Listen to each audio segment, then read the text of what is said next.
Question number 5, Dr. David Clark. Mr. Speaker, Order. Point of order. Order. Order. Well, both interjections, but particularly started from the Deputy Prime Minister, are certainly unhelpful to referring to any members who aren't here. Point of order. Point of order. Dr. Mr. David Speaker, Clark. I seek leave to hold the question over until the Minister of Trade himself is available to answer the question. I'll put the lever sought to do that. Is there any objection? There is objection. Okay. My question... Order. Dr. David Clark. My question is to the Minister of Trade and asks, how and by whom was he or his office informed on or around 25 May of possible trade retaliation, and what was the content of that communication? The Honourable Steven Joyce. Mr. Speaker, on behalf of the Minister of Trade, the Minister was informed via an email from his office staff on the 25th of May. In terms of the content of that communication, as the Minister said yesterday, there are limitations to what detail can be provided publicly, given legislative and WTO rules constraints around the reporting of what may be competition issues that are not yet under investigation. Where did Supplementary question, Dr. David Clark. Where did his office get that information from, and from whom? The Honourable Steven Joyce. On behalf of the Minister, Mr. Speaker, as I said in answer to the primary question, in terms of the content of that communication, there are limitations to what detail can be provided publicly, given the legislative constraints and WTO rules around the reporting of what may be competition issues that are not yet under investigation. Point of order, Dr. David Clark. My question was very clear as to where that information came from, Mr. Speaker. Yeah, and he did not even address that part of the question.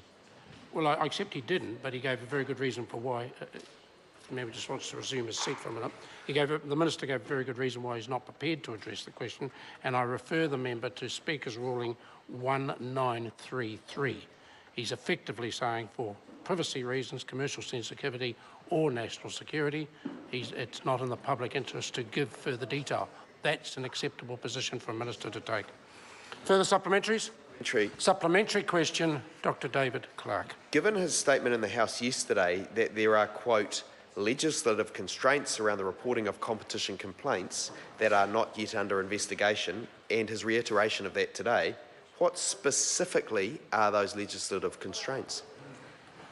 The Honourable Steven Joyce. Mr. Speaker, on behalf of the Minister, there are constraints under New Zealand competition law and also under WTO rules that any complaint about any complaint about competition issues between countries cannot be reported publicly until such and if an investigation is conducted. Supplementary question, Dr. David Clark. Given his statement yesterday and again today, what specifically are those legislative constraints?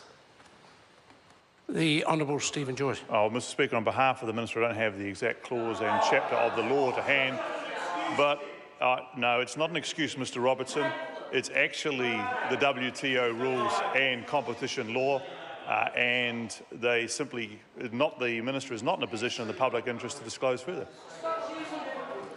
Point of order, Chris Hipkins. Mr. Speaker, if a minister is going to refuse to answer a question in the House on the basis that it's not in the public interest, which I think is the primary standing order that the Speaker's ruling that you referred to relates to, surely there must be some responsibility on that minister to cite with some specificity the legal basis on which they are making that claim.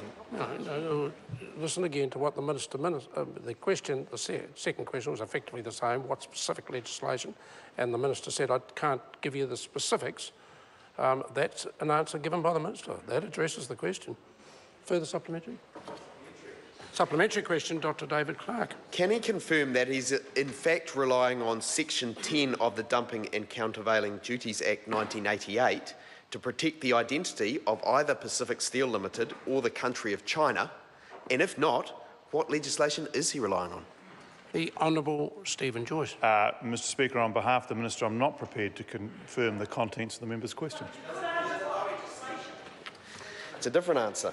Supplementary question, Dr. David Clark. Why did he not think it was sufficiently important to inform the Prime Minister in the face of threats of possible trade retaliation to some of our biggest exporters in our biggest export market for 2 whole months?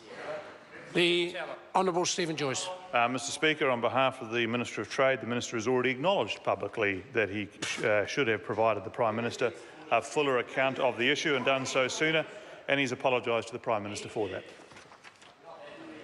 Question number 6, Madam